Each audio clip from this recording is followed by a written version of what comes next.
Hello and welcome to the Life and Fight of a podcast. My name is Jake Cross from Empire Grappling and UK Fighting Championships. My co-host here, Simon. I'm Simon Price, HIVE BJJ, Grapplers Academy, and also one of the ENVAR athletes. And today we're joined by Tyreeze Cunliffe. Do you want to introduce yourself, mate? Tyreeze Cunliffe, Jiu-Jitsu competitor around the UK. We'll dive more into that because obviously there's more to you than that. You're definitely not Cameron Atakuru, so we'll explain that. Just for unforeseen circumstances, Cam can't join us this week, so we hope to get him on in the future at some point. But Ty jumped in on an hour's notice. We thought we'd chat to Ty, his career going forward. How old are you now, Ty? 16 now. I am 16. It's like you've been around the stuff that I'm seeing about you, like floating around like social media and that with your comps and that, it's just scary. Like I was a competitor there going, "Oh, don't have him in my division, mate." Oh shit. It's strange because you've been around for a long time now, haven't you, Ty? Really? Yeah.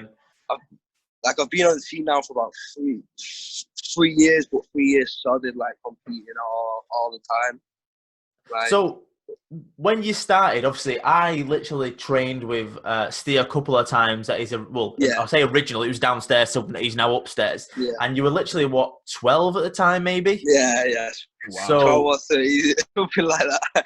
You was a young kid. You had the basics down. We had a little bit of a role. Obviously, I'm a lot bigger and a lot older than you, so there wasn't much to it.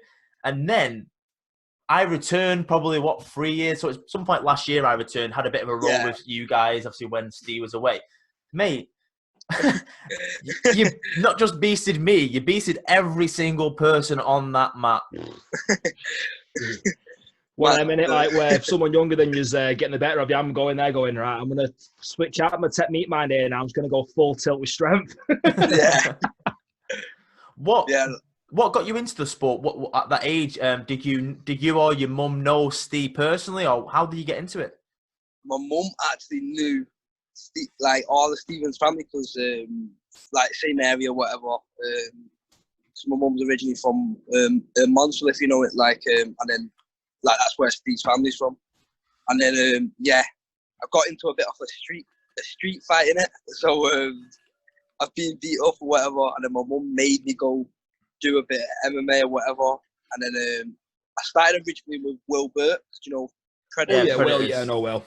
Yeah, Will's a very good coach. Yeah.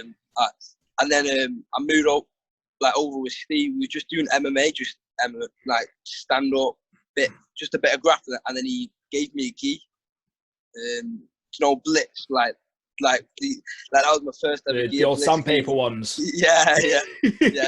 So he gave me a gi, and then I started up just training jits, and I just loved it. Oh, mate. So what swayed you more towards like grappling as opposed to continue with the MMA route then? Like I was just better. I just used to like when you're MMA fight, you're either a grappler or you're a striker in it. I was more of a grappler. Yeah. Like and then I just thought, yeah, this is for me. It's like and I just like the grips and stuff. Just know when I was just playing, like because I was naturally just chilled with it. And that's what I like, you know, like. Yeah, no. Like being punched isn't great, is it? Well, I'm the same. When I was like, because I did MMA for a few years when I first started training, and after a while, getting hit in the face just doesn't have the same appeal to it, does it? Yeah, it's just like, why? Why? Like, what? Especially when training and stuff, like, you get paid to get punched in the face, like, yeah, that's fine, whatever. But when you're just training, like, and you're taking strikes, and especially when you're like 12, 13, you're like, what? Like, and as well, MMA was more physically demanding for me. You know, like, so like when I started JIT, I think a couple months in, I started tapping some of the adults, and I was like, bang! I was like, this is good. Oh man! But like MMA, you could never like you know what I mean. You get sort of like out strength and stuff like that.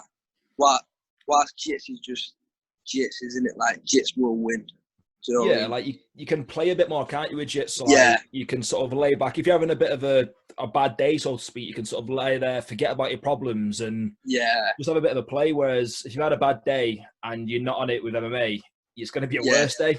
Yeah, it's going to be worse because you're in that cage and you just. Well, yeah, I would go back to MMA, but it's not like it's not needed right now, innit? So yeah, I just prefer jits, innit? So it's funny you say you got into a little bit of a scuffle, a fight, and then that sort of led you to jiu-jitsu and Steve Henshaw, because the reason I know who Steve is because my brother got in a fight with his brother. Yeah. This was years ago. Yeah. No way. This is probably mid-2000s. I went to Mankey for Boys. Obviously, Steve and his brother, I think if I remember rightly, went like St. Matthews or from around that area. Yeah. And they were just from two different gangs, and they got into a couple of scuffs and stuff. So I knew the surname Henshaw. And then when I started doing jiu-jitsu and stuff, I was like, I know that name, Steve. Where do I know that from? Obviously, he was at I think he started training at Middleton BJJ at the beginning, and then moved over to Predators, and then obviously Full Contact. I think it was after that. I think I've got that in the right order. But Steve was probably around the time you were starting to train. He was the FCC amateur middleweight champion. Am I right by that? Yeah. He was because I remember when he first me and him started. You know, Phil's with school. Yes. We was in like just a hall, just one mat on the hall, just me and him, just doing a bit of pad work or whatever. And then when he got his gym, he had these belts, and I thought, whoa, what are these? And I grabbed the belts, and I'm like, whoa. I'm thinking like, whoa, this is sick. like I want one of these in it. I want a belt. I guess that's what you don't have in jiu-jitsu. You technically don't fight for belts unless it's a certain organisation or. Yeah. So there's a couple of comps out there. With... I've got three Naga belts already. That's it. Where did you win then? Where in England or Europe? You know what? Two of them. You only meant to get one at a comp, yeah. But they gave me two when I went to Amsterdam. So I flew over to Amsterdam, just me and my mum. I think it was like 15 at the time. Yeah. I'm close to being 17, so it's close to being like 2 years.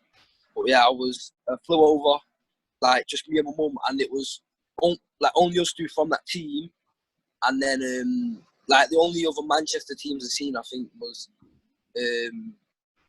Stealth. It was the Stealth, and then I fought this Russian kid. I was very scared, and then some kid from Ukraine, and I just smashed them both in the first minute. And it was, I had the same people again, so we just knew I've got it in the bag. But the gi and no gi, you mean? You're facing the gi and no. So which way round was it? Was it no gi or gi first? No gi first. It was. Do you find it easier doing like no gi first, then going to the gi in the afternoon, or do you prefer it the other way around? Like for me, I prefer no gi first, so then I can just throw it straight on. Yeah. So, but for me, I'm not bothered because I just like competing, so I'm just. But like, I don't attempt to compete in gi much no more. Only like rarely. I prefer no gi now. Is there a reason for that, or is it just down to preference? Just seeing, you know, like when you start a sport or whatever, you have your like idols in it, and like I look like the guys what I look up to don't do gi. You know what I mean? So I just like I'm trying to mimic their style sort of thing, but then I'm like in the no gi. So like that sounded quite like you know what I mean? Like I get what you mean. Like it's sort of yeah, like I'm trying to. You kind of like you play like the people that you kind of watch more, don't you? Yeah. Like for me, I watch a lot of the Death Squad. So like, who are the athletes that you're mainly watching at the moment? Sorry, mate. For me, Gary Tolan is like a really good one for me, Gary Tolan, and then got Gordon Ryan, Nick Ketch, just all the Death Squad I like to watch. then JT Torres, Ross Nichols as well. You was at the April event for Empire last year when Ross and his team were on that. Yeah. So I remember you speaking. Obviously, you couldn't wait to watch that. What was it like? Obviously, I know you face Ross now, but what was it like watching Ross live and then obviously competing against him? Because you competed against him. Was it Naga or was it at Grappling Industries? The Grappling Industries. It was in January last year. I think that was. So obviously, there's an age difference and there's a level difference. How did that match come about? Literally, I was there. I was just. I was in the hotel the night before with Ben Hodgkinson, Josh, and then I was just like, because Ross is the guy that I look up to because he's like obviously he's not the only UK athlete, but I think he's just the best UK athlete, no doubt. I just like to watch him and like his style. And then I seen he was in the division because it was there the day before with him. I was speaking to him or whatever, and then I was like, I want to fight him. I just said I want to fight him, and then Ben was like, do you know what? I started out. So then he's edited the brackets or whatever, and then he's put me in that division. I wasn't actually meant to go against him first, so I just was meant to be in the division, because it's round robin. And then I just got him first, and I was like, okay then. But it was good. Was it a good learning curve? Obviously, he's going to get the better of you at some point. Yeah. But what was your mindset going into it? Just absorb as much as you could take and try and counter it a little bit.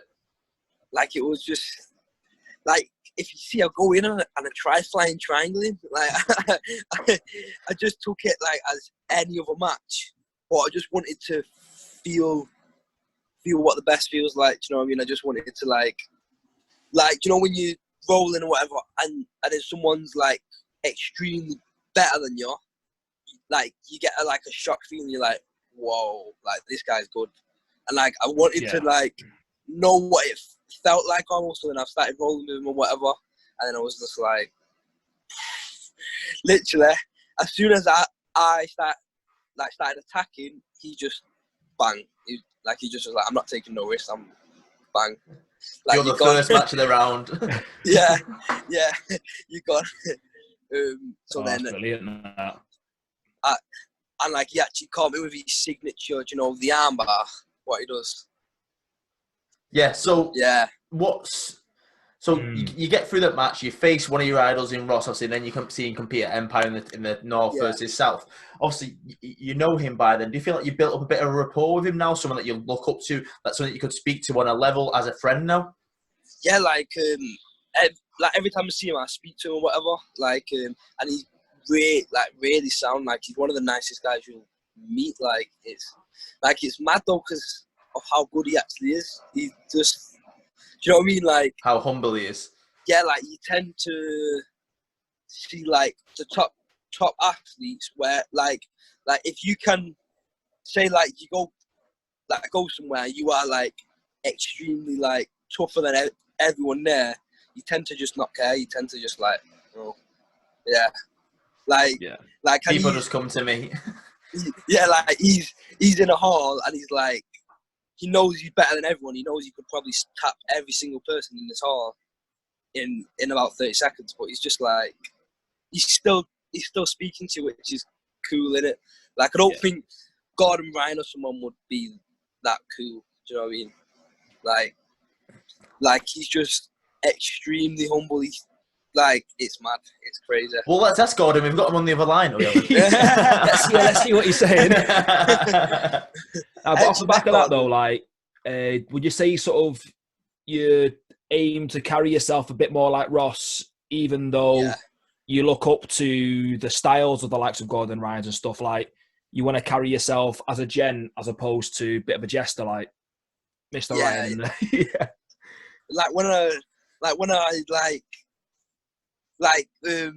If it's hard to explain where I'm from does a lot for me. When Jake knows when you're from this area, you're not proper like North Manny.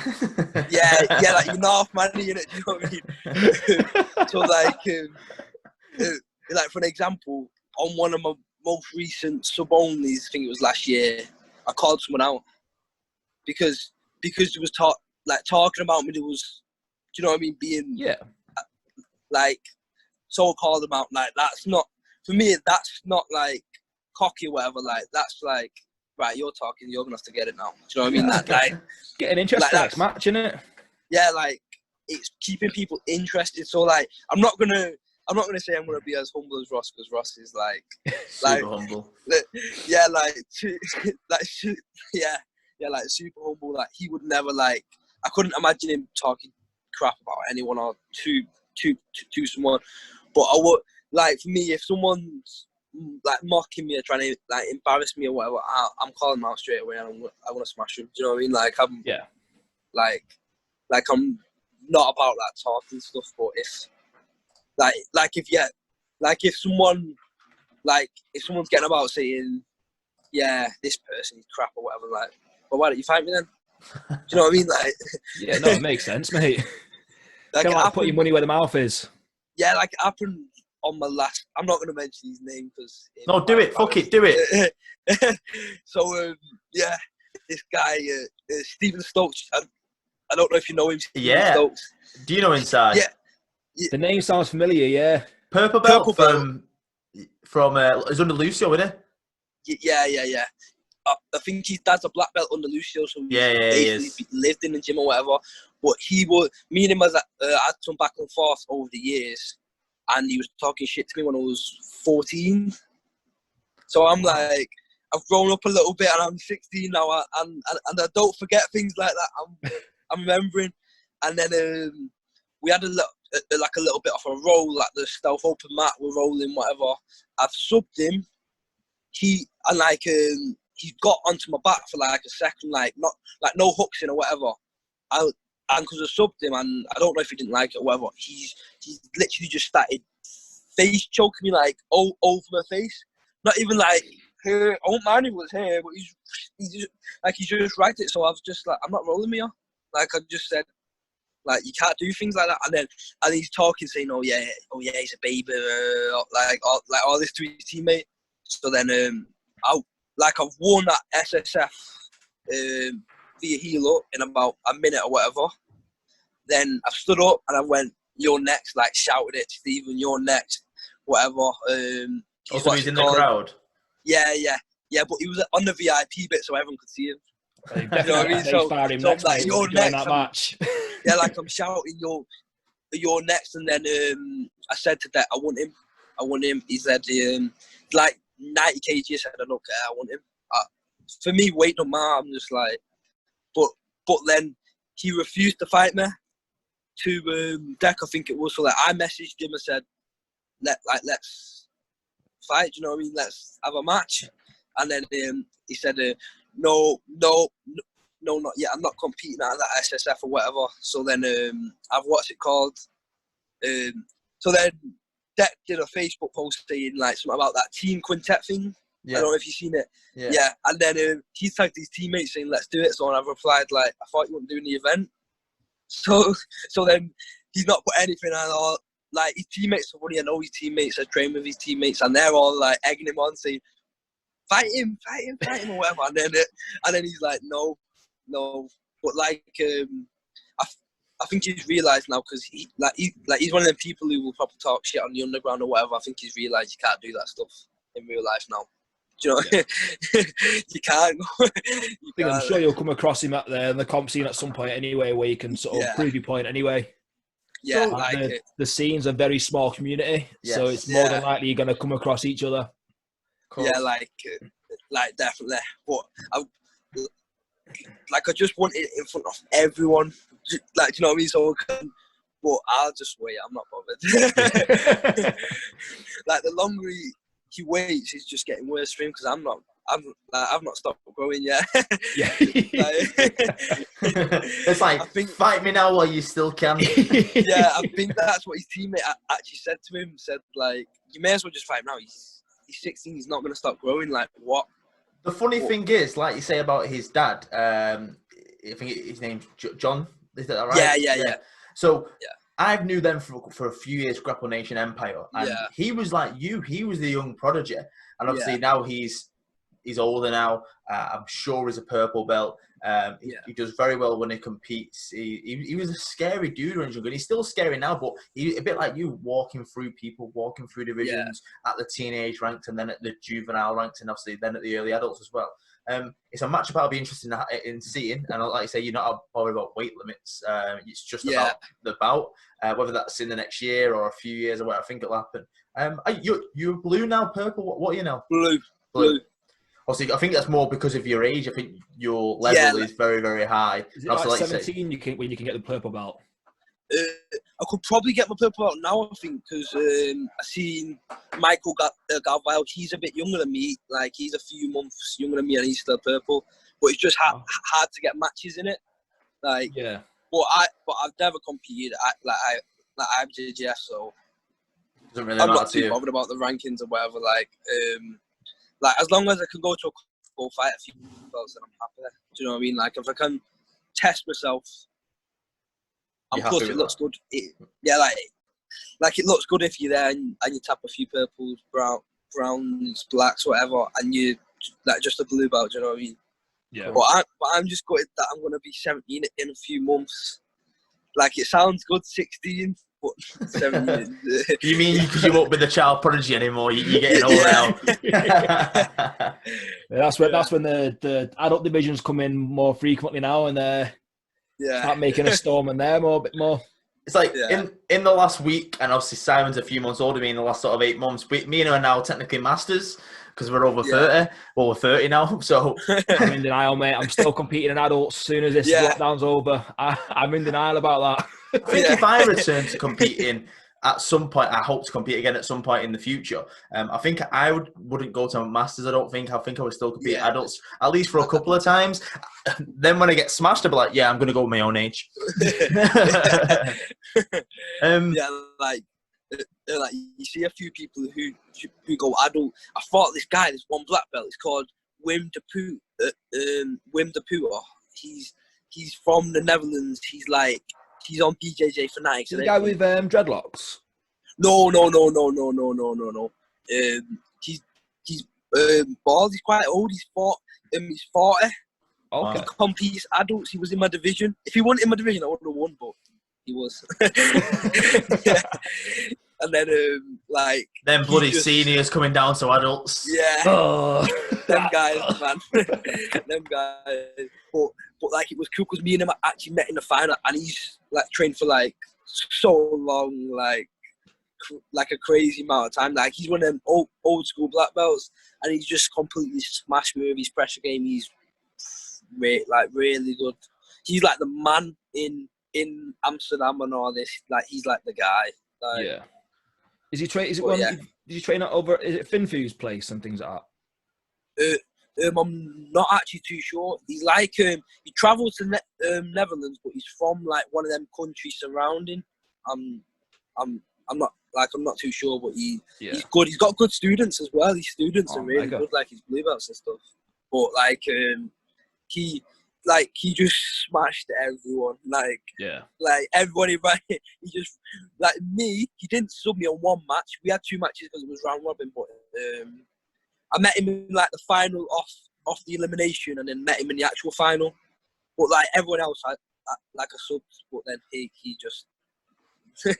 It's still impressive, mate. It's still a medal to walk away from that.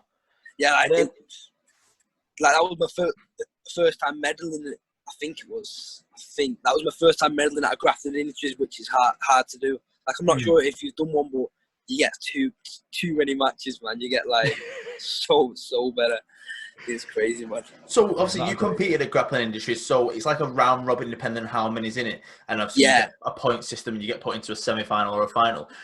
Obviously, the more matches are great, more for your money. But what do you feel like it's a hindrance to have so many matches? You'd rather it be a knockout like an Empire, or do you prefer the round robin? Like, it depends. Like, some people will say like it's a bad thing. Like, you see people moaning and pulling out. But I just love it. Like when I won, like sometimes I get in the mood for like a knockout stage, like stage comp. Like sometimes I really like them. Do you know, like the intensity where you like you've just beat this guy and now you're watching the next match and you're like, right, this is what I've got to do against this guy or whatever. Like you have to like observe from the side or whatever, and like it's very interesting to see how the division plays out, if you know what I mean. Like seeing who gets in the semis and you're like, oh, that guy's quite good, I could fight him or whatever. But like I just like all matches, like any comp, just as long as the give you them all. Yeah, like comps just. But like for grappling industries, for anyone who's gonna go do it, I would, like me personally, I wouldn't do gi and no gi. Too much. I did it one time, and I got like 20 matches in like. No, it was like I'm a bit over exaggerating there. I got about 15 matches. Still a lot of matches there though. But like it's good because the no gi absolute is every belt, so you could get a white belt. Wow. You could go fight a white belt, and then you could go fight a black belt next round. Oh, mega. Simon, you've just done the Polaris knockout. Yeah, I was in the Polaris, the qualifiers, you know, for the tournament they had that was supposed to be on the next show. That was just the knockout tournament format. That. So, how did you find that compared to like a normal knockout tournament? Also, because there was an end goal of what you could win for it. What was you, like you said, like Ty said, then was you watching each match thinking I'm going to most likely face them next? What was it like? Because was it down to last 16? Did it start at 16? Start at 16, I think it was. No, I tend to just go in. I don't tend to watch the rest of the division. I just go in there and just play my game. Because I used to, when I first started competing, I was one of them people that would get straight on Facebook and start trying to find everybody in my division. And then I was getting there going, I'm dead anxious about competing. I was going, I'm going to have this person. This person looks huge on the Facebook page. And I'm like, then I get there and they'd be like, just normal. And I'd built it up in my head and I'd be going in there like shaking. I feel you on that one. Mate, it's mad. Like the amount of anxiety you build up before you get there. And then you get there and you're sort of like, oh, I'm actually better than these. But then the worst thing for me is when they do MMA. You see they do MMA like, oh my God, this guy must be hard. Do you know what though? Like recently when I've been thinking of that, I've been going, if I can get them on the back, then what am I going to do? You're in your world then. Yeah, that's it. As soon as it's down to the ground, there's no punching there, mate. Yeah. What's right now? Play. Go on, Simon. You're cutting off a little bit. I play my game.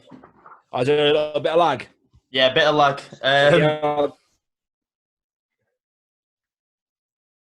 You there, Si? Well, yeah, I'll go in there. I'll just sort of play the game that I'm playing and just really sort of. Is it? Yeah, I think like there's probably a bit unstable connection, isn't there? We get you, but I think you're fine now. You're fine now. It's back to normal Wi-Fi. He needs to get on the North Money Wi-Fi. I think it's just all of Manchester Wi-Fi. Like mine's been shocking recently. I think everyone's on their Netflix just absolutely smashing it out. Yeah. That's it. 5G as well. Yeah, I don't know if it's worth you guys getting it, but I've got something called Speed Test as an app, just for anyone that's listening as well, and it you can sense how well your internet's doing. So if it's not doing that well, get onto your who's providing it for you, because mine's doing quite well at the minute. But me and Sam were saying before we came on live that if when we do these podcasts, it goes straight to OneDrive or Dropbox, and that kills your internet. So we've learned to turn that stuff off when we're doing this. Oh yeah. Thing is as well, I've tried doing because I do another sort of like match analysis thing called Grapplers Academy, and we tried doing one on a Saturday afternoon once, and that was having none of it. I think I'm pretty sure everybody was sat there watching films, either gaming or just taking up everything on the internet, and there was genuinely no chance of recording. I couldn't even stream on YouTube. Really? Absolute madness, yeah. But speaking of Netflix, are you like spending your time with Netflix or anything at the moment, or are you sort of spending your time differently during this time? I'm still training, you know. Like, Yeah. Oh, my that's what I was mum- gonna say. Your mum trains, Yeah, and my mum Nathan trains as well, stepdad. doesn't Yeah, Ah, mate, so I'm blessed, man. you're on it there, man. And I've been doing my strength condition like near enough every day. Been doing a bit of boxing as well. Oh, decent. But, yeah, so like by the time I'm out this, you'll see me looking big. Yeah, man. Yeah. So what does what does your day look like then now with like you've got your training, have you got set things planned at certain times, or you just sort of go through the day, see how you feel? Yeah, I just go through the day. Like with my strength conditioner, I do it at a set time. Like it depends if it's like if it's my strength session, then I'll do like 5 o'clock. If it's my my running my conditioner or whatever, I do it like in the morning. So I like to run in the morning. But me, like, I don't like running. So then when I had to do this, but I'm starting to enjoy it now. I'm starting to enjoy it a bit more. Oh, fair play, man. But it's all you can do. It's all you can do in Newton Heath, mate. You need to run. You can't stop. yeah. So let's dive into that. So your mum got you into the MMA side first, and then the jiu-jitsu. And obviously, I met her before she started training, and now she trains. She's a blue belt now as well. Yeah. We got a blue belt on now? The same day. So how amazing is that? Man. And then your mum got her husband Nathan into it. Is that right? Yeah. Was it in the last year maybe? I think he's been at it for like just over 2 years now. He just got his blue belt not long ago. Mega. So all of you are blue belts.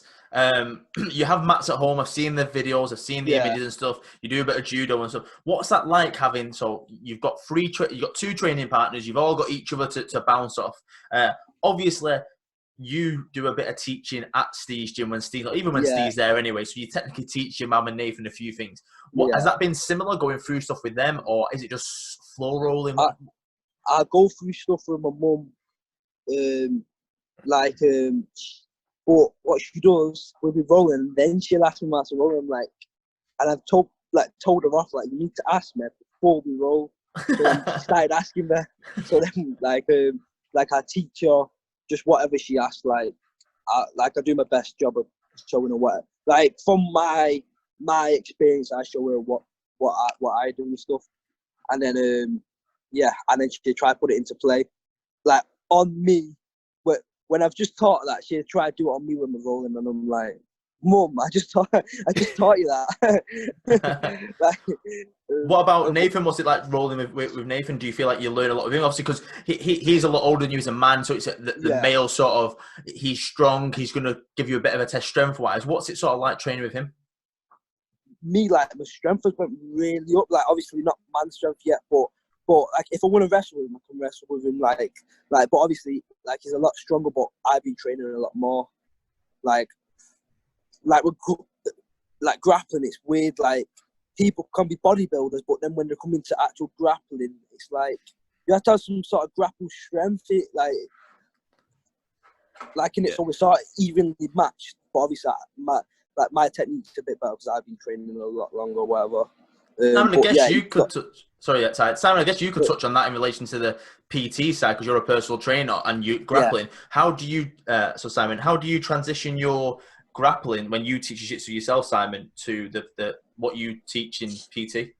So, like, a lot of my PT clients are more sort of general public ones, but the strength training that I do, like in the gym, I'm not actually that impressive strength-wise. Like, I've probably got not the great. I've got an average deadlift, average squat, average bench. Like, I'm not one of them that can sort of do all sorts in the gym, but I feel like what I do translates quite well over to grappling, and I get a lot more benefit from sort of my mobility and trying to be stronger in like a full range of movement rather than just trying to be like, right, I can deadlift 3 ounces and I'm done here now. Yeah. Like, no, mate, because if you get tired after 1 rep and then I can take you down or pass your guard, what's that deadlift going to do for you? So it's kind of like find the program that works well for you. And I notice you work with Brotherhood, don't you? Yeah. Like, Brotherhood's good, man. He's on it for like anybody who's sort of wants to know all this stuff about strength and conditioning, especially how it translates to the grappling, get on to Brother Performance. Yeah. As like He's so smart, man. Yeah. Like Andrews. But what shocks me, yeah, is like you look at him and he's some big strong guy, but he doesn't even like he heel hooks people. He like a pull guard and he technically smash people. Mate, I remember the one that he posted the other day. I was drilling that the deep half guard to saddle. That was yeah. sick. His guard is tricky. Like when I roll with him down in Tilsley, like he's got just really dexterous legs, strong as an ox. And I'm like, I've just got to try and smash pass it. Yeah. He's got a really, really naughty leg lock game. It's brilliant. Yeah, like he looks it like me and him have not actually rolled, because whenever I go down to Alicat, he's always busy or whatever, like doing his PTs or whatever, or just working and like can't make it. But yeah, like I've seen him roll, I've seen him like compete, and he looks hefty, yeah. No, he's a great role. Yeah. Like he's got a really, really good guard. He's got a tricky leg lock game, but like his knowledge as well, like in the whole strength and conditioning side of things for grappling. It's very interesting the way he speaks about stuff. Like he speaks very intelligently. Like he's got a passion for it. He knows what he's doing. Well, that's it. And he's managed to corner that niche. Like he's working with a lot of combat athletes, and he's like the results from the people that he works with. It just sort of proofs in the pudding there. And like I don't know if you know Shane Curtis. Yeah. Like him recently, he's looking jacked. Like recently, like ever since like he was always doing Brotherhood, but like is he Nottingham BJ? Or yeah. He's done Empire a few times. Yeah. I just gotta try. It's weird when I hear names, my head then goes to their registration form, and I was like, I'm sure he's Nottingham, and I'm sure he's now a brown belt. If I got that right, so he's still a purple, I think. Is he a purple? All right, only because I've known he's been purple for a while. So I was thinking he might just be a brown now. But no, he does the advanced divisions at Empire, and he does really well. And I know he likes to keep active and compete. So this brother, then, is this just a guy that's a great person? I've not heard of him, so this is my naivety to this. Is he like a personal trainer that trains a high level at jits as well, or? Like what he'll do, he won't like tell you to like come to him and they do a PT. He set you out a program, what you can do. Like for now, he set me a program what I can do at home. Do you know what I mean? Yeah. Just like he just works with what he's got. Do you know what I mean? But like he set me out a program for when I start to lift, go to the gym, whatever. A body weight program, and now just a program with like conditioning, like running or whatever, like strength, body weights and stuff. But yeah. How do you know him, sir? Trained with him quite a few times. He comes down to ASWH Tuesday, Thursday, and yeah, like just free rolling, chatting to him, and like I follow his stuff quite keenly because, like I said, like my people who I work with are sort of more general public, and he's like cornered, and I sort of try to learn as much as I can from his page. Sweet. So, Tyreeze, what's next for you then? So obviously you're in lockdown right now, but what's your next goal? Is it have you got certain events on the calendar that you want to? Any tip boxes, anything like that? I just want to beat as many black belts as I can for now. But then I've got my eyes set on the ADCC trials. So, is there? I'm trying to think of the best way to word it. So, is there any black belts out there that you have got your eye on that you want next?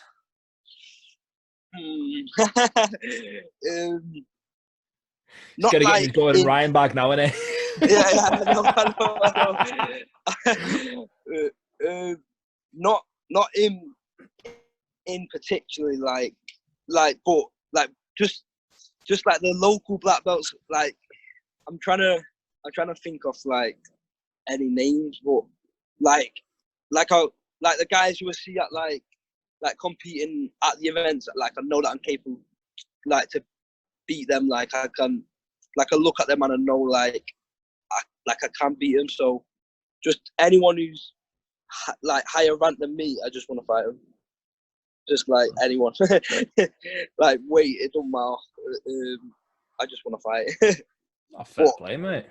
But I do want to go to ADCC trials, not to try win, just to like feel it out. Do you know what I mean? Like, I think I go about twice, and then I wait until I can actually win it, and then the next time I go, I'm gonna win. Like that's what my sort of like put yourself in the mix and sort of see who's there and what the pot's like, and see how the tournament works in a sense. Yeah, like the level there as well. I want to have a little test, you know, like just seeing people competing there. Like obviously it's high level, but like you know what I mean. I want to go test it for myself, because you see people like on Instagram and stuff, and like you think, yeah, these must be like so good, and then you go over them and you're like, oh. like so that's what I want to do. I want to test a level and see what I can do there, and then obviously like obviously come back in a few years and then go win. But yeah, like I don't like I might go do HIVE JITSU. I'm not too sure. Like I definitely want to have a go at Nogi Euros in Rome. But that's where normally, isn't it, Rome? Yeah. Like Nogi Euros, and then like we'll see if Guy will make a return. I don't know. We'll see. Yeah, I think that's one that I'm trying to get over to. Nogi Euros this year. Yeah. Hopefully it's still going. I know it's in October, isn't it? So yeah, so there's plenty of time for it to hopefully turn around. But I think it'll be quite an interesting one this year, because there's going to be quite a lot that have been out of training and maybe not be able to put a full camp in. I know. Well, I've been training, so I'm gonna. Simon's chomping at the bit to roll, and you're like, "Yeah, I've got my mum, I've got Nathan." I've been eyeing up next door's cat, thinking, "I wonder if I can take his back there and choke it out." Cats, if you want, obviously cats have good jits anyway. Imagine them rolling. I know. We're pulling guard and stuff. So, Simon, is there anything you want to touch on with Ty before we start to wrap it up, or? Yeah, like I wouldn't mind hearing about like sort of how your mentality's changed towards competing from like your first comp to like this confidence now. Like you're there, you're wanting to take on everybody in front of you. Like, what was it like for your first comp, and what's changed since then and now? Like my first comp, I hardly remember now. Like I can look at my medals now because they're all scattered across. But then when you see like these ones, there's no gold on the first few comps or whatever. But like I look at them, I just remember scared memories. I was so scared. Like I've never been that scared in my life. Felt like I had all the pressure on me. Like now I just go in and just try and entertain, man. I just like to sort of like roll, do you know what I mean? Like I like to entertain. Like when I'm rolling, like now, I'm just like, I'm laughing, like if I come in and I'm smiling, so like someone's getting beat, like that's confirmed. Like someone, like if you see me with a serious face, like like there's a bit of doubt in there. Yeah, like there's a bit of doubt. But if you see me come in just smiling, like just chilling, like then someone's getting beat, like. Yeah. But no, that's quite interesting. That, like, do you approach it differently then on the day? I just will, like you see, like some people like channel like they get angry or whatever on me. I'm just like, I say to someone, this guy's gonna get fine triangled now, and then I go do it. You know what I mean? Like I'm like most of the time when I'm like having my matches, I call the match. I'll say that just to have a little joke about, not keeping it too serious. Like I'm like, right, I'm gonna leg lock this guy in 2 minutes. Wow. Like, do you know what I mean? And then that's my target set or something like SSF.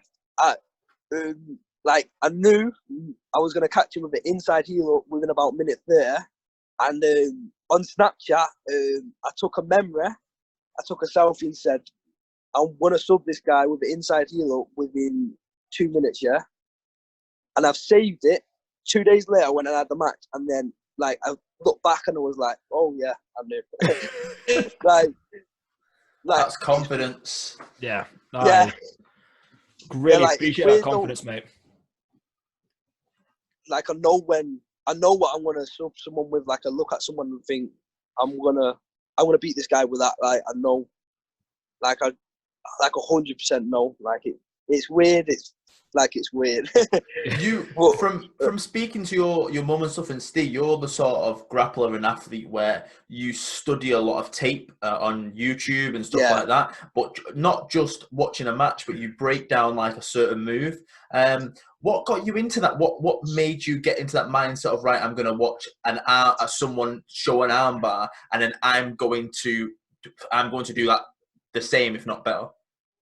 Like it's just that mentality. Like I love getting better. Do you know what I mean? Like I love becoming a better grappler. So then, like when I'm watching what I can to become a better grappler, like that's just for me. Like I'm trying to like do you know what I mean? Like I'm trying to better myself. Like you can only be taught so many techniques, but like it's how many different ways you can do it or whatever. Do you know what I mean?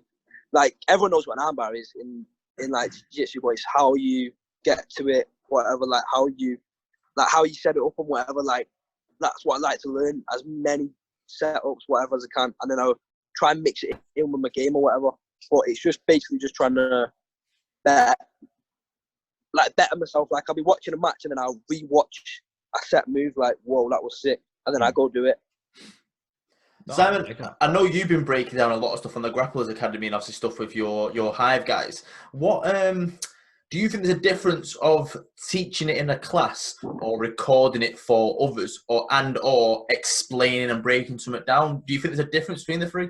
Yeah, I think that all three of them are completely different. Like, so if you're teaching in a class, you've got the feel for it and you can sort of explain the pressure of certain techniques as you're doing it. So for example, like for an armbar, you can sort of explain where you're pinching, why you're pinching, and what both you should be feeling. Whereas in a sort of instructional like video, maybe if you're going to put it out to the public, me personally, there's certain details that I will save just for my guys. Like, yeah. I know it's like, it sounds a bit petty and things like that, but like if there's a certain pressure through the shoulder or something like that, I'm going to save that detail for my students as opposed to everybody out there. And for like watching and breaking down this technique on like a video, again, especially if it's like in a match and you're trying to break it down and sort of explain what's going in, there's so much going on, especially on the high level matches, that you can't quite fully explain the pressure and why they're pinching and where they're pinching until you've gone through it. But you can sort of explain what you're seeing and justify why you might do that if you're in that position. So it's, there's the three different kind of areas of expertise that you can sort of look at. But they all come together. Like, I think you've got to, because for me, teaching a technique shows your understanding of it, and you don't really understand the technique properly until you can teach it to somebody else. Yeah. And being able to teach something, you should also be able to sort of identify it in a match or in a tutorial, to sort of get those small details that you might appreciate more for when you do pass it on to other people as well. So they all sort of fit together in like a bit of the old triangle thing. So you were saying about keeping a few little bits for your team. I can't remember the exact thing of it, but I'm sure when me and you started training 10, 11 years ago, wasn't there something that we got told a story where the Gracies taught a triangle but didn't teach the defense of it, or was it something like that? That's what the Gracies, when they were teaching the Gracies, they would teach them everything, but then when they're teaching the outsiders, they wouldn't show them like the arm through or anything like that. Was it something like you? I remember vaguely. I don't quite remember the story, but things like that don't surprise me anyway. I completely agree with that. Like keeping stuff to yourself, like that's normal. Like that, like not petty. That's just how it should be. I completely agree with that. I think it was something like, it might have been like changing the angle on a triangle to tighten it up. They wouldn't teach them that, or they taught them the triangle but didn't teach them the defense of it. So they were putting the triangle on against the Gracies in tournaments, but the Gracies knew how to get out of it, like maybe a smash pass. That's right. That's really sly. So they were expanding the jiu-jitsu knowledge and the world of jiu-jitsu, but when you go to comps, the Gracies are only just going to win it because they've got A, B, all the way to Z. Whereas all you've got is A and maybe an E, and you're missing a lot of in between. You got the start and the end, but then the in between's just disappeared. The in between just spells Gracie. That's right. That's funny that though. Like, like what I find a pain is when you're doing this new sub and you're hitting everyone with it, and then the coach just shows like how to escape it, and you're like, why did you do that? Like, why? Let me have my fun, man. I remember I was about 13, 14, and I was hitting everyone with the I'm a plow in class, and then Steve just showed him like the defense, and I was like, gave him the evils. I was like, Steve, man, why? Sort of looking at him with those like proper like evil eyes. Yeah. Like, why? But like for me, like if you're good at a sub, you should be able to apply it either way. Like you should like me, like my leg lock game, I'm trying to like get it so you can try escape, you can try avoid it, but it's coming. Like like you've got the attack to every defense. So if they turn their ankle one way, you're gonna recoup it and keep pile driving through it. That makes sense. No, that explains why Tonan's one of the guys that you watch for as well. Like, he's one of the better ones at doing that. Like, Gordon Ryan's winning everything, but I personally think that Gary Tonan's probably the best one out of that basement. I agree. Just watching him, the size in it, like size does do. Like, if people say size doesn't matter, that's like bullshit. That's like size does matter when there's a certain amount of technique. Like, if our techniques are matched, then you're bigger. Then you're like obviously gonna jump a bit like ahead of me. Like it's not hard. But yeah, Gary Tonan is like, just for me, he's the most exciting. Yeah, he never has a boring match. I was watching I was watching the other day, him versus Renato Canuto. That was wow. That was.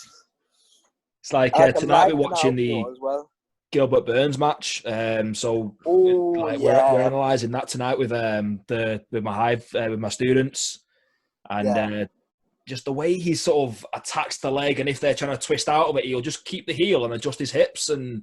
It's I was watching the one on Polaris. Because they've got it up on there, the YouTube, aren't they, for free? Yeah. I was watching that the other day, just the way he is. What I was like, what I'm trying to do now, there's another way he sets up his flying triangle. But like from the bottom. That's like. It's scary to see that. I'll leave you to watching that. I don't think my back or my hips would appreciate me if I missed that and land flat on me. And I'm not doing what Josh Hinger did against against Dinners. I've not even watched that. You try to jump up for a flying triangle at the end of the match, gets pushed back and just pretty much wins himself. He's you get him up and he's just a different player. So we've talked about the elite matches. How old is he as well now? He's got to be nearly 40, like 37, 38, I think. So we've talked on the elite matches. I believe you're saying, Sam, there's a submission underground this weekend. Are you sure it's definitely this weekend though? Because you keep on posting and it was last Yeah, weekend. definitely this weekend. I've got it wrong 3 times in a row. I've got the date up this time. So, is it something we can put on the screen, or is it not?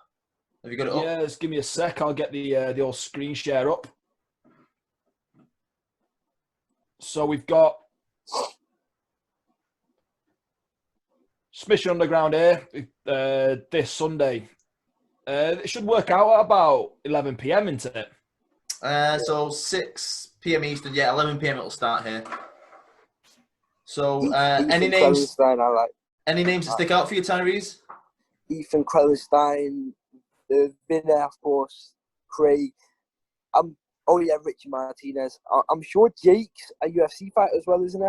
Ellenberger, yeah, he was. Yeah. He retired about 5 years ago. Yeah. Oh. He was like it was like a Josh Koscheck, wasn't he, Simon? He was like a gatekeeper for a long time. Yeah. Like great fighter, strong wrestler. And I've heard that Joe Bays before. I don't know where I've actually seen him, but I'm sure he's a decent leg lock or something. I'm not sure. I'm not entirely sure. Like, I'll have to search him. But they're the names that stick out for me. Like, I love to watch Ethan Krellenstein. Like, I watch him a lot. Like, his back takes and stuff. Just. So let's go from the bottom up. I don't know a few of these, but I'll read them out and I'll let you two vote who you think's going to win. So Jake Hargis and Cody Kanega. I don't even know. I'm not too sure on these two, to be honest. Yeah, I'm the same with Tyreeze. Like, there's a few names on it that I know, but I'm one of them where... Should we touch on the main card then, the main 3? Yeah, let's go with the top 3 there. So, Gabriel Checo against Jake Ellenberger. Simon, what are you saying? I'm going to go with Ellenberger. I think he's going to probably take down and try to, like, pressure and sort of... I can't see it being very exciting anyway. Who is that Gabriel? I've never actually seen him before. I've never actually seen that Gabriel check. But because Simon went Jake, I'll go Gabriel.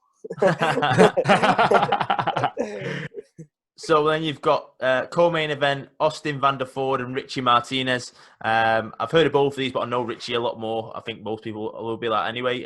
Ty, you go first on this one. Richie. He'll catch him with something from full guard. They catch him with like an armbar, like one of them weird ones where you like from rubber guard, something from rubber guard. Is he the one that just beat Jake Shields on the last one, or the last couple? Richie Martinez. I think he was. I always get the Martinez brothers like mixed up. Richie's the one with the Richie's beard. The big one. The one that has the ear things in. Is that Richie? Yeah, that's Richie, the tall one with the beard. Yeah, he's the one that beat Jake Shields. And then you got main event. These were in this tag team match a couple of events ago, weren't there? It was Vinny and I can't remember who his tag team partner was. Who's the guy now? He was fighting Gordon on grappling. Bone begins with B, maybe. Bohemoth, Kyle Bohemoth. That's it. And then Craig Jones was ill, so he didn't really want to get tagged in. He didn't anyway.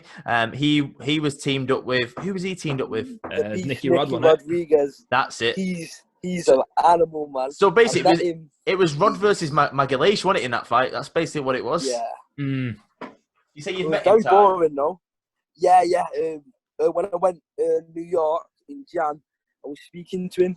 He's a proper talent guy, but he's so big, like huge, like it's crazy. Have you seen what he's been posting recently when he was 18? Have you seen how big he was when he was 18? No. Huge. Like, check it out after this on Instagram, guys. So like he's been that size since he was about 18. Wow. Hey, it's madness. So main event, Vinny versus Craig. Who are you saying, Simon?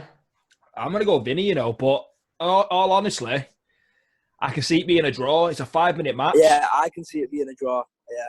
But I can Does that mean it's a draw after 5 minutes? There's no judges, there's no... Is it an overtime, actually? I've heard there's like an EBI style overtime, isn't there? This is what they do. Then. You think Vinny will win?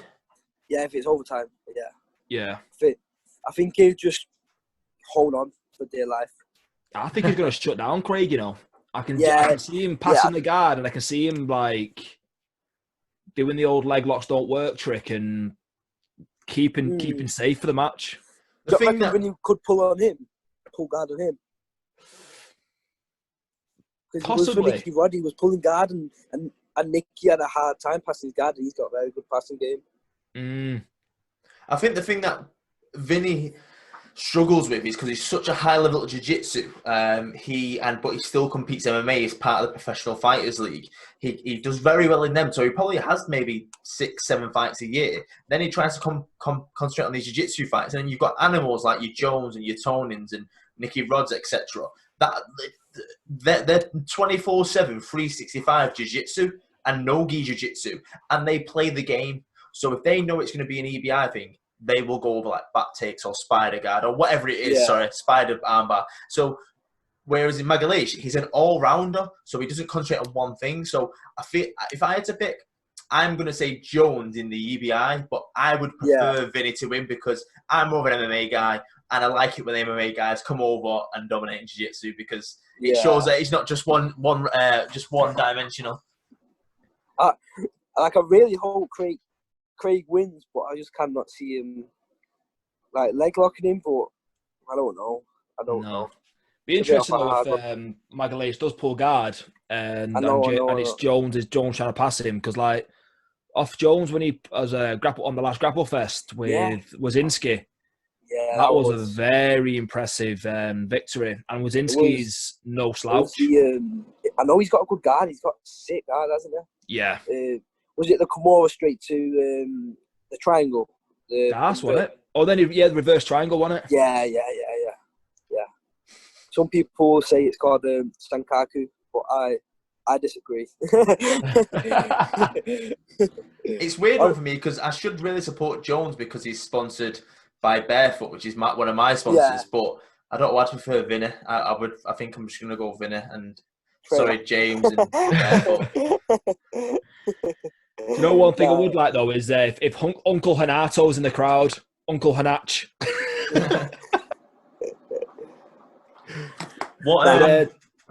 So, well, before we round up, we've got a few sort of quick fire questions. Yeah. They're really basic ones, so we'll just have a bit of fun with them. Nice and easy. So we've already got the answer to the first one, which would have been Magalhães or Jones. We'll keep the theme on the match there. Galvao or Gordon Ryan? Gordon Ryan. Okay. Nice. Yeah. Are you going jiu-jitsu style on these questions, Si? Yeah, I'll throw a few MMA ones in there as well, but I've got a list of a few here. Because I'll go the general, well, not general, the more chilled out ones. You go jiu-jitsu ones because I will get lost in them. So sounds good to me. I'll start off. So ketchup or brown sauce? Ketchup? Nah, no, brown sauce. Brown. It depends. In the morning, like on a butter, brown sauce. I think we might know this one, but ADCC or IBJJF? ADCC. Good answer. I'll carry on. So, mayonnaise or salad cream? Salad cream, no. Mayonnaise, definitely. Takedown or a guard pull? You know what? Recently takedown, but nice. I'm gonna say guard pull. I'm just gonna say guard pull. But I can do both, and I'll show soon. So, do you prefer a city break or a beach holiday? City break, I'd say. City break. You're saying that because you was in New York in January at Henzo's, aren't you? Yeah, that's what I prefer. Like, I don't like sun and stuff. What about, let's go joint lock or a choke? Oh, that is so hard. That is so hard. Oh, I'm just going to say a choke. Nice. So, this depends if you are one or not a gamer. So, Xbox or PlayStation? I think, if you have PS4, you're a weirdo. Agreed. I agree. That's just fact. Amazing. Amazing. Like, if you find someone, like, you find the people who have PS4, Jake, you got Xbox, haven't you? Yeah. Yeah. Yeah, we're fine to say this then. I think if you got PS4, you just weird.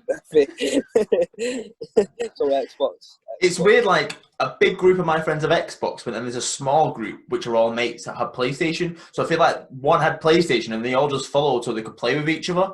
Yeah, That's what I think happened. That's the only thing people buy PlayStation is because, oh, I might buy a game console. What have you got? PlayStation? Or I'll get a Play. I think that's the only reason. I think if you have an independent choice, I think people go with the Xbox. Yeah, Xbox. Years ago, and Simon will agree on this because you're a bit too young, Ty. Yeah. Years ago, when the PlayStation 2 came out, that was the one. But it ran over Xbox. I did have a PS2, but yeah, but playing the tweenies and Thomas Tank Engine doesn't count. I know.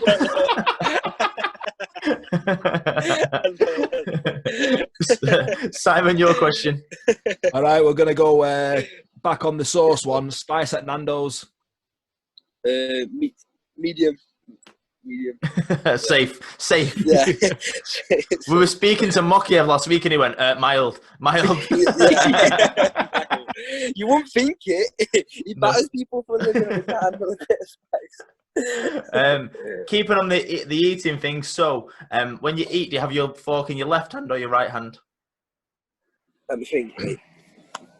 So fork in my left hand. Good lad. Yeah, I'm left-handed, told me. I'm left-handed. Yeah. But it is the correct time to have it in. Yeah.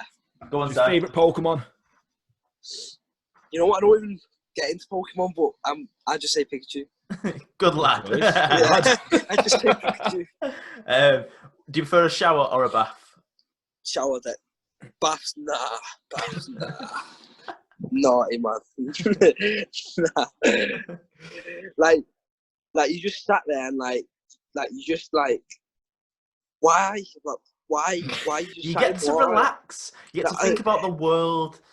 Yeah, true, but like I prefer baths, but my missus prefers showers. I just prefer to relax. If we're gonna turn my head off a little bit, then it's a bath. Yeah, for me. true. Bit of candles, bit of romantic music. I'm joking. Lights down low, bit of mood music. Simon, yours. So last one from me. Got Family Guy or Simpsons? Family Guy. Oh, of course. Good lad. So, Simpsons is good though. Simpsons like a daytime thing. Family Guy is like a nighttime thing. Yeah. There's no Family Guy without Simpsons, but I think Family Guy is probably a bit more funny for the older generation. Where I think Simpsons, it's been there, done that, bought a T-shirt. I say, do you know what? That's my brother going mad on his phone. But like Simpsons has started to creep me out now, like with all this stuff. Oh, the prediction stuff. Yeah. The future. Yeah. It's funny because if you've seen the video of the guy that calls it out, which lists them all of them, the guy that does that on his podcast, he's a former NFL player, but he's also signed to the WWE at the minute. He's like a panelist. So he does like, I was thinking, I know this guy, where? But he's also a really good NFL player and stuff, so it just shows small world. I've got a couple more, but I know some of these, Simon, you'll end up thinking of stuff to add on. Ah, yeah. So I know the answer anyway, but gi or no gi? Oh, yeah. Gi, nah, joking. No gi. I like gi, you know what? I do like gi. If you think it is Simon jumping. Guy, a board shorts guy, or a Valentino guy? Wait, repeat that again for me. So you spats, board shorts, or Valentino shorts? A bit of both, you know. I wear Valentino shorts sometimes, but I'm more about like board shorts and more. Yeah. Nice. So and sometimes I wear spats underneath. Like sometimes. You're not one of those ones that wears spats with nothing else on, though, are you? Nah. But you know what? The scariest guys tend to do that. Like you think it's like it's just not a thing to do, but then I don't know if you know Marius Dosmat, I think he's called, from Ireland. That like he's scary. He's a big I think he's a black belt under Imanara. I know who he is. I know what you mean. Yeah. He just always goes full spat life. Spat life. I've never heard that before. Yeah, he went full spat life. What? Me and Josh Benz actually call it spat life. Like we see someone in just spats, we say spat life. It's But like spats off the leg lockers. It's like That's Tim just McKnight. When he competes, he's full spats. Tim McKnight, Yeah. one of my mates. So I know you're not into MMA. You don't really do MMA, but if you I'll change it a little bit. If you're watching MMA, UFC, whatever it may be, do you prefer to see a submission win or a knockout? knockout, definitely. 100%. It's just entertainment. So, okay, I guess this follows up to the next one then. If you like entertainment, do you like to see a war or a quick finish? And I guess you can answer it two ways in that one. If you're watching MMA or jiu-jitsu, or if you're in one yourself, do you like a scrappy war in a jiu-jitsu bout when you're competing? Or do you just like a quick finish, flying triangle? Quick finish, of course, man. Why am I going to waste my energy, man? Sat that. I've got 5 more fights, man. I will never understand people like that. I'm like people like a scrap, and you're like, why? Like people like escape an armband. Like, no, I keep my arm to myself. But for MMA as well, you know what? I like seeing quick finishes. You know, I remember Justin Gaethje versus James Vick. I like watching that. Yeah, it was just bang, it was just quick. I guess it's because you're about to sit down, relax, watch that fight, and then you're just like, oh, it's over. Like, what did I just miss? Rewind. It's like the shock in it. Yeah, whoa, great camera reaction there, mate. All right, let's get on the MMA theme. Who have you got out of John Jones or Anderson Silva? John Jones, definitely. John Jones would smash him. Like Pride Silver, like Prime Silver as well, or the what? Like if he's in his Anderson prime. Silva in his prime. Oh yeah, smash him, smash. Oh, okay. I think Jones is just too good, man. So too good. The old adage question then would be Anderson Silva or George St. Pierre. Oh, that's a really hard one. So she that's said. Like that's actually like. So sorry, Jordan. Don't shout at me. Yeah.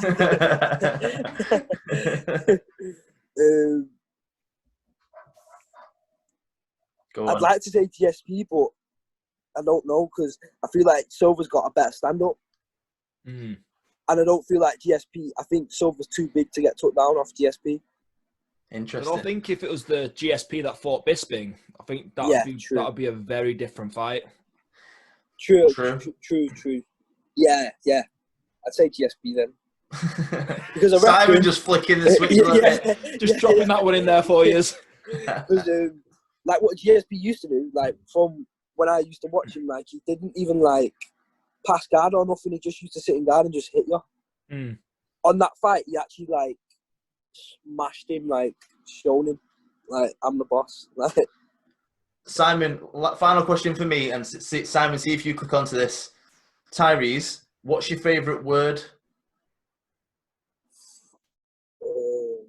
Oh, that's so hard. That is like no. The reason I ask is because I'm only saying it now at the end of the interview or the chat because it makes it easier. You say like more times than anyone I've ever met in my life. Yeah.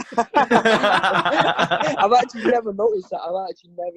I'm gonna stop now. It's not a bad thing. It's just a comfort thing. When I first started doing interviews or chats, my thing was always and you notice Wayne Rooney, he does it and stuff like that. I say it a lot less now, but I've noticed, and Simon will be like this as well. He's done a few of these last few weeks. With I seem to get into a question, and then my head goes, "Oh, this question will be better," and then it sort of merges the questions, and then I forget what I'm asking. Yeah. That's me at the minute. Or I'll say, "What's your thought process a lot?" Or "How do you think about that?" I'll say that a lot, or "What it may or what it be," and I was like, that's not even me in a normal chat. Like, why am I saying that? So I wouldn't worry about it. It's just a bit of a joke. Don't stress. Simon, anything before we let Ty go? Is there anybody that you'd like to thank or shout out? Oh, yeah. Thanks for having me on, you two. No, thank you for coming on, mate. Big up Empire. Big up all my sponsors, Tatami Aesthetics, Brotherhood, Hemp Guard, all of them. thanks to all my training partners, my coaches, and my mum as well, of course. And Yeah, then, Jordan's amazing to be around, especially because she competes, which is a rarity, having a mum come into the game. After normally kids or young adults go into a certain sport because of their mum. I was speaking to Dakota DeChaver the other day, and her mum's a very, very world accomplished Thai fighter. And she got into it because of it, and now MMA. Whereas you got into the sport because your mum wanted to keep you active at a young age, and then she's followed you. So, which is really cool. So maybe we get your mum on one day and have a chat with her. But yeah, she's very cool. She'll fight anyone in the women's division. It doesn't matter what age or weight or anything, which I found. But yeah, big shout out to your mum. Yeah, sorry, anyone else? I think that's it. Just big up all my training partners, everyone. Yeah, I think that's it. I think so. If people want to follow you, then how can they do that? Instagram and anything like that? At Tyreeze Cunliffe, but my name's spelled very weird. So TYREEZECUNLIFFE.